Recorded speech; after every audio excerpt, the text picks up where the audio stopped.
1,5 operacijų kasmet. Skubi mikrochirurginė pagalba visą parą ištisus metus. Prisiūti pirštai, rankos, kojos, atkurtos nosis, ausis, krūtis, susiūtos kraujagyslės, nervai. Tokius stebuklus šiandien kuria plastinės ir rekonstrukcinės chirurgijos specialistai. Savo kelią Lietuvoje pradėjo prieš 30 metų. Sovietmečiu, kai nebuvo iš ko semtis žinių ir patirties, naujos chirurgijos srities novatoriais tapo medikai tėvas ir sūnus Mečislovas ir Kęstutis Vitkai. Vilniaus Raudonojo kryžiaus ligoninėje atlikę pirmąją 2 pirštų prisiuvimo operaciją. Pirmą kartą pasaulyje tokia replantacija atlikta 15 metų anksčiau. Mano kolega, kraujagyslių chirurgas iš Skuodo, mano gimto miesto, atsiuntė jaunuolį ir 2 pirštus atskirai. 12 valandų su Mečislovu Vitkum, su savo tėvu dirbome, bandėm surasti kraujagyslės smulkės, nes neįsivaizdavau, niekur nebuvau matęs, girdėjęs, žinojęs, buvo dviračio išradimas. Ir pavyko tuos pirštus prisiūti. Buvo toks mažytis stebuklas man pačiam. Toliau pasakojo profesorius, pacientų pasipylė kaip iš gausybės rago. Iš pradžių per savaitę keli, vėliau 2-3 per dieną. 1982-aisiais balandžio 1 dieną išleistas įsakymas įteisinantis mikrochirurgijos laboratoriją. Įkurtas rekonstrukcinės mikrochirurgijos skyrius. Tuo metu vienintelis tokio pobūdžio chirurgijos padalinys visame Pabaltijo regione. Todėl skubi bei planinė mikrochirurginė pagalba buvo teikiama ir Latvijos, Estijos, Kaliningrado srities, o taip pat Baltarusijos ir tolimesnių vietovių gyventojams. Pasipylė rankos trauma, pirštų traumos.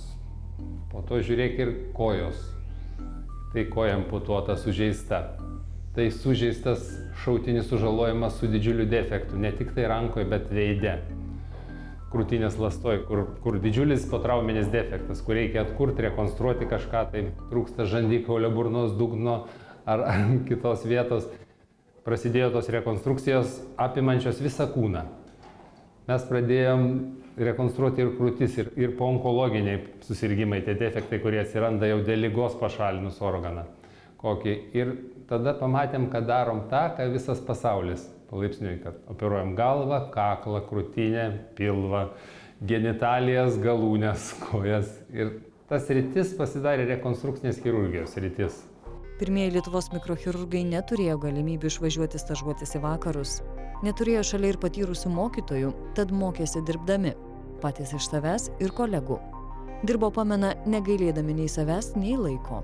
Būdavo operacijos ir jokių čia klausimų, dirbi tiek, kiek reikia, kiek būna. Ir būdavo taip, kad jeigu atveža ligonį, tai skambindavo namo ir viską metėjai, važiuodavai padėti operuoti. Yra buvę taip, kad vyksta šeimoje, pavyzdžiui, šventė kažkokia balius, paskambina, viską meti ir lieki į ligoninę. Tai čia toks buvo kaip ir garbė, kad mane pakvietė. Reiškia, pasitikė, žinai, kai jaunam gydytojui tas yra įspūdinga. Nu, ir tos sveikatos labai daug turėjom. Galėdavom dirbti po 16 valandų ir nieko. 20-ojo amžiaus 80-mečio pabaigoje tuometinėje Sovietų sąjungoje vienintelis mikrochirurgijos centras buvo Maskvoje. 1976 nuspręsta, kurios sąjungos šalys dar taps mikrochirurgijos centrais. Apie Lietuvą net nebuvo kalbos.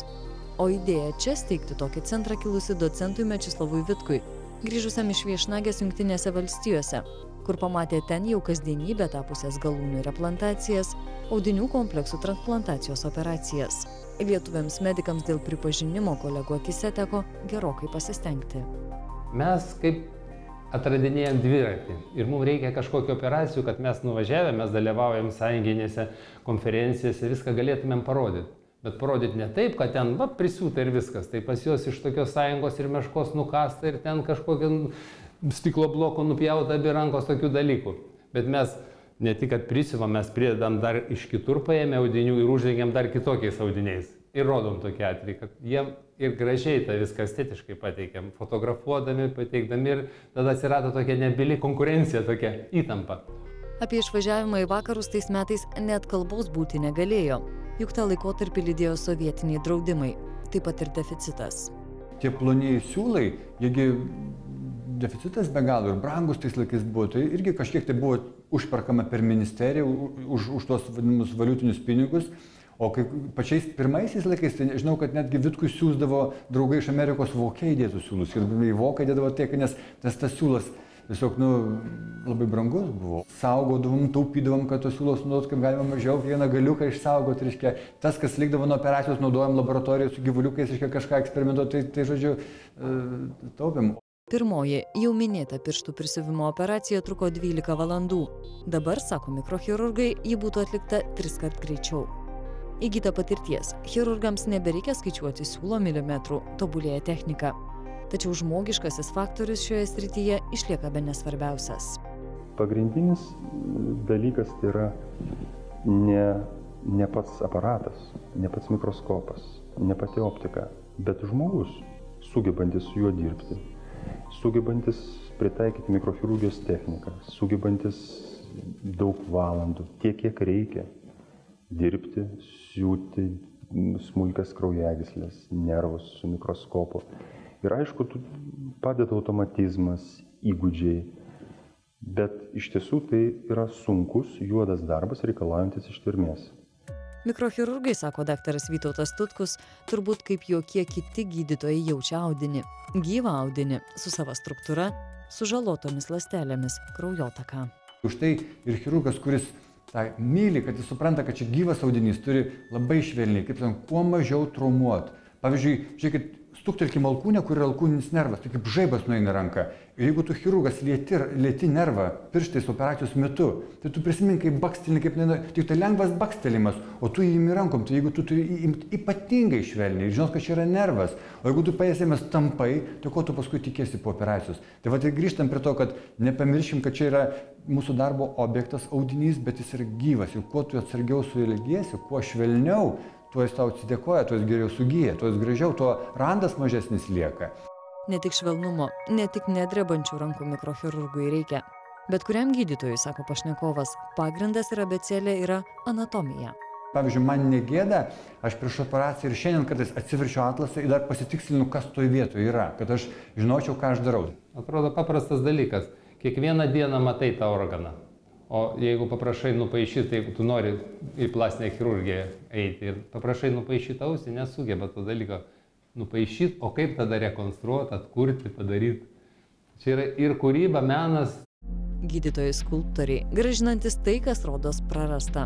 Suteikiantis džiaugsmą vėl valdyti ranką, turėti pirštus, ar vėl atsistoti ir eiti savomis kojomis, kurios būna nutrauktos per avarijas, nukirstos traukinio.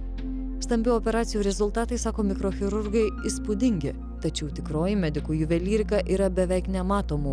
0,5 milimetro diametrų kraujagyslių siuvimas.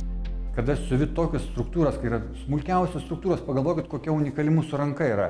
Akis jau nemato, o ranka dar sugeba susiūt. Mano artimieji sako, tai jūs ten tą kraujagyslį siuvot su kokiais automatais, siuvimo mašinom. Ne, ranka. Reiškia, vaizdas padidintas 20 kartų, o ta pati žmogaus ranka laikot normalų datkutį, smulkutį ir darai dygsnį, praveri, siūlą, suriši mazgą. Tai kitaip sakant, ranka turi būti nedrebanti.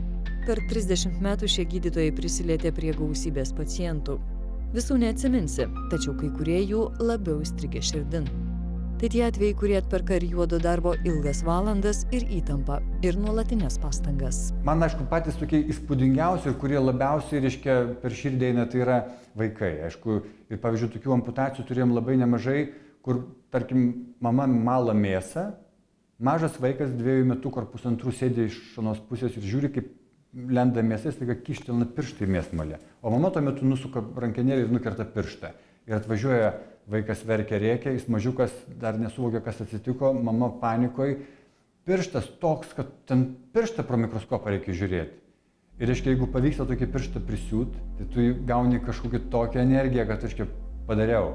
Toks, savęs įvertinimas. Aš netgi sakiau, kad jau jeigu mikrochirurgas prisiuvo mažam vaikui piršto galiuką, tai jau jis yra didžiosios raidės mikrochirurgas. Prisimenu mažą mergaitę 1,5 metų, kuriai brolis 3 ar 4 metų amžiaus kirvių beveik visiškai nukirto pusę plaštakos. Tai vyko prieš 5 ar 6 metus. Ir būtent tokia operacija galima buvo tik tai mūsų skyriuje. Ir mergaitė sėkmingai ta plaštakos dalis buvo replantuota, prisiūta, prigijo ir mergaitė tos pirštukus valdo, jaučia. Kaip ateini iš chirurgijos ir pradedi tokioje srityje dirbti, kuri tave, padaro tavo matymą to, ką tu niekada negalėtum pamatyti. Matai viską, horizontus. Pulsuoja kraujagyslės, paprastai akim žiūri, čia viskas raudona žaizda ir viskas, o čia pulsuoja kraujagyslės, nervai ir žinai, kaip tas dalykas darysis, kaip rekonstruosis, atsikurs kraujotaka, kai atauks viskas, jutimas atsigaus ir atneša tau iš šaldytuvo mažą, baltą dalelę. Ar tai būtų kūdikio nosis ar pirštukas ir ją susiūvus kraujagyslės, staigiai ta dalis įgauna gyvybę, jinai jau vėl grįžta į gyvenimą. Ir tavo pačiam tai yra toks didelis moralinis pasitenkinimas, gražini, kas jau niekada atrodo neprisiuvam atgal.